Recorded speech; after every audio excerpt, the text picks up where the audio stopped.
व्यास मंच पर विराजमान पूजनीय गुरुजनों एवं प्रिय श्रोतागण, ये परम सौभाग्य की बात है कि YouTube चैनल पर आप प्रतिदिन एक दोहे की कथा के वीडियो देख रहे हैं और श्री रामचरितमानस की चौपाइयों को अपनी आँखों से पढ़ भी सकते हैं, सुन सकते हैं और इनका अर्थ भी जान सकते हैं। कृपया स्वयं भी इस चैनल को सब्सक्राइब करें और दूसरों को भी प्रेरित करें। प्रसंग चल रहा है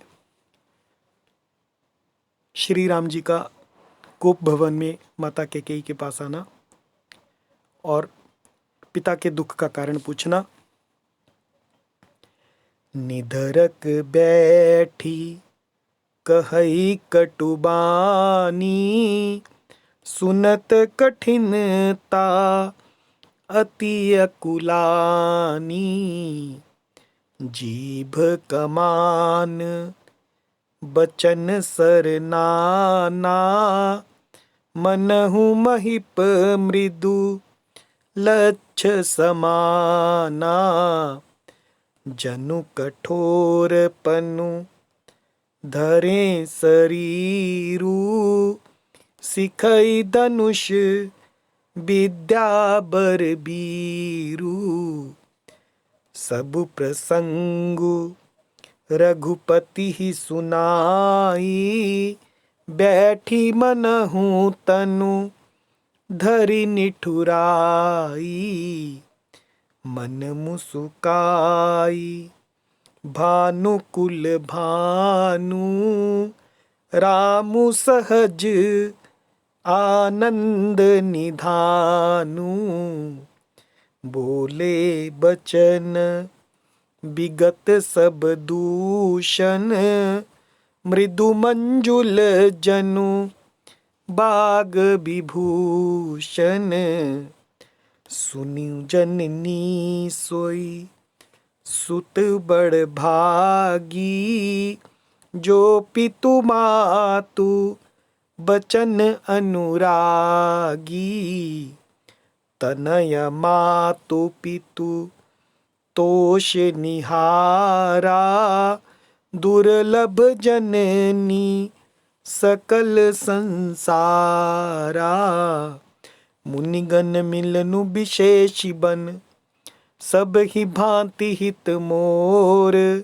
तेहि मह पितु आयसु बहुरी, सम्मत जननी तोर। अब इन चौपाइयों का अर्थ समझिए कि निधरक बैठी माता कैकेयी निधरक होकर बैठी हैं, निधड़क होकर कहई कटुबानी और कटुवाणी कह रही हैं। सुनत कठिनता, जिसको सुन के कठिनता अति अकुलानी, स्वयं कठोरता भी व्याकुल हो रही है, अकुलानी है, अकुला रही है। जीभ कमान, और उनकी जीभ ही धनुष है। बचन सर नाना, और उनके वचन जो हैं, सर यानी तीर, नाना यानी बहुत से, उनके वचन जो हैं वो बहुत से तीर हैं। मनहु महिप, मानो की महिप यानी राजा। मृदु, मृदु यानी कोमल। लक्ष्य समाना, मानो राजा ही कोमल निशाने के समान है। जनु कठोर पनु धरे शरीरु, मानो कि कठोरपन ने स्वयं ही शरीर धारण कर लिया है। सिखई धनुष विद्या बर बीरु, बर यानी श्रेष्ठ, वीरु यानी वीर। श्रेष्ठ वीर का शरीर धारण करके धनुष विद्या सीख रहा है। कौन सीख रहा है? कठोरपन। सब प्रसंग रघुपति ही सुनाई, और उन्होंने सब प्रसंग रघुपति यानी श्री रामचंद्र जी को सुनाए। बैठी मनहु तनु धरि निठुराई, और वैसे बैठी हैं मनहु यानी मानो, तनु धरी शरीर धारण करके, निठुराई निष्ठुरता स्वयं ही शरीर धारण करके बैठी हो। और मन मुसुकाई भानुकुल भानु, भानु यानी सूर्य, भानुकुल यानी सूर्य कुल के, भानु यानी सूर्य, सूर्य कुल के सूर्य। मन मुस्काई, स्वाभाविक रूप से आनंद निधान श्री रामचंद्र जी मन में मुस्काकर। रामु सहज, जो राम है वो सहज आनंद निधानु है, स्वाभाविक रूप से ही आनंद निधान है। श्री रामचंद्र जी मन में मुस्कुराकर बोले बचन विगत सब दूषण, विगत यानी छोड़कर सब दूषणों से रहित वचन बोले, जो कि मृदु मंजुल, मृदु यानी कोमल, मंजुल यानी सुंदर, ऐसे कोमल और सुंदर वचन बोले। जनुबाग विभूषण, जो मानो वाणी के ही भूषण थे। क्या कहा श्री रामचंद्र जी ने? सुनु जननी सोई सुत बड़ भागी। सुनु जननी, हे जननी सुनो, हे माता सुनो। सोई सुत बड़ भागी, वही पुत्र बड़ भागी है। जो पितु मातु बचन अनुरागी, जो पिता और माता के वचनों का अनुरागी यानी पालन करने वाला है। तनय मातु पितु पोष निहारा, तोष निहारा।